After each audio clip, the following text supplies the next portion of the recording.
Assalamualaikum warahmatullahi wabarakatuh. Saya Nurul Rafiatul dengan NIM G0212011086 Prodi Agribisnis Fakultas Pertanian Universitas Hasanuddin. Di sini saya akan mempresentasikan materi mengenai tata niaga.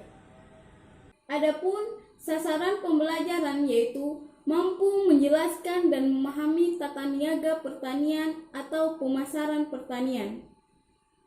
Di sini saya akan membahas 4 topik yang ada dalam tata niaga, yaitu yang pertama, arti tata niaga dan syarat tata niaga yang efisien. Yang kedua, fungsi dan peran tata niaga, dan yang ketiga, lembaga tata niaga, dan yang keempat yaitu pasar dan jenisnya.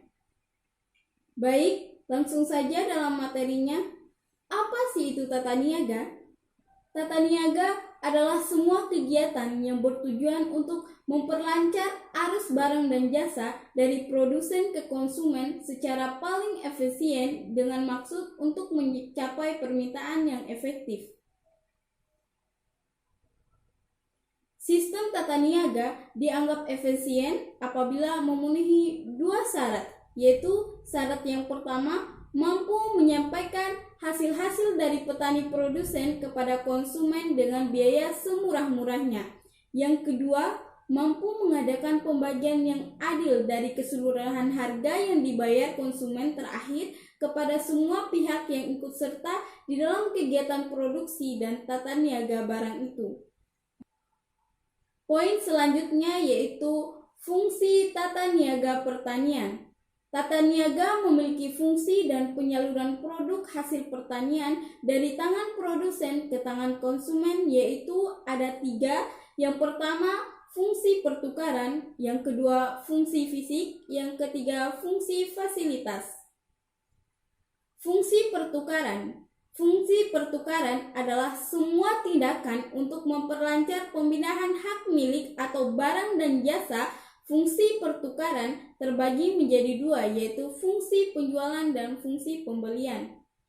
Penjualan adalah kegiatan di mana produsen menjual produk yang dimilikinya kepada konsumen. Sedangkan fungsi pembelian adalah fungsi di mana konsumen membeli produk dari produsen. Yang kedua yaitu fungsi fisik.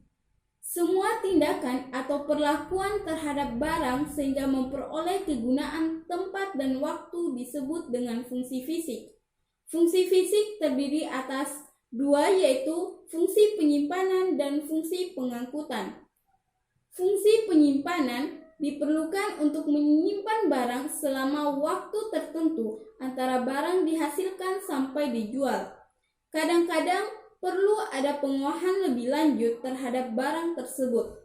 Yang kedua, fungsi pengangkutan merupakan perencanaan, seleksi, dan penyerahan semua alat pengangkutan dalam proses pengangkutan selama pemasaran. Yang ketiga yaitu fungsi fasilitas. Fungsi fasilitas adalah semua tindakan untuk menunjang kelancaran pelaksanaan fungsi-fungsi pertukaran fisik disebut fungsi fasilitas. Fungsi fasilitas terdiri dari 4, yaitu fungsi standarisasi dan grading. Yang kedua, fungsi penanggungan risiko. Yang ketiga, fungsi pembiayaan. Dan yang keempat, fungsi keterangan pasar. Poin berikut yaitu lembaga tata niaga.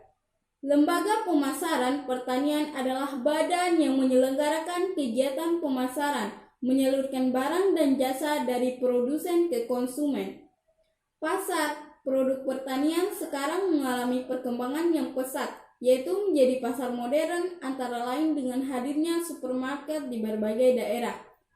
Petani pada umumnya menghadapi struktur pasar yang oligopolistik dalam pembelian sarana produksi. Di sisi lain, petani menghadapi struktur pasar hasil pertanian yang oligopsoni. Kondisi ini relatif tidak menguntungkan bagi petani dan keuntungan lebih banyak dinikmati oleh pedagang. Selanjutnya yaitu pasar. Pengertian pasar secara sempit sebagai lokasi geografis di mana penjual dan pembeli bertemu untuk mengadakan transaksi faktor produksi barang dan jasa. Menurut Marshala, sebagai tempat bertemunya penawaran dan permintaan untuk membentuk suatu harga. Selanjutnya, bagian terakhir yaitu jenis-jenis pasar. Yang pertama yaitu jenis pasar menurut bentuk kegiatannya, yaitu nyata dan abstrak. Yang kedua, jenis pasar menurut cara transaksinya, yaitu tradisional dan modern. Yang ketiga, jenis-jenis pasar menurut jenis barangnya. Yang keempat, jenis pasar menurut keluasan distribusi, yaitu lokal, nasional, daerah, dan internasional. Yang kelima, jenis pasar menurut struktur, yaitu pasar persaingan sempurna dan tidak sempurna.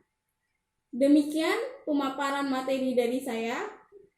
Lebih dan kurangnya saya mohon maaf. Wabillahi taufiq wal hidayah. Wassalamualaikum warahmatullahi wabarakatuh.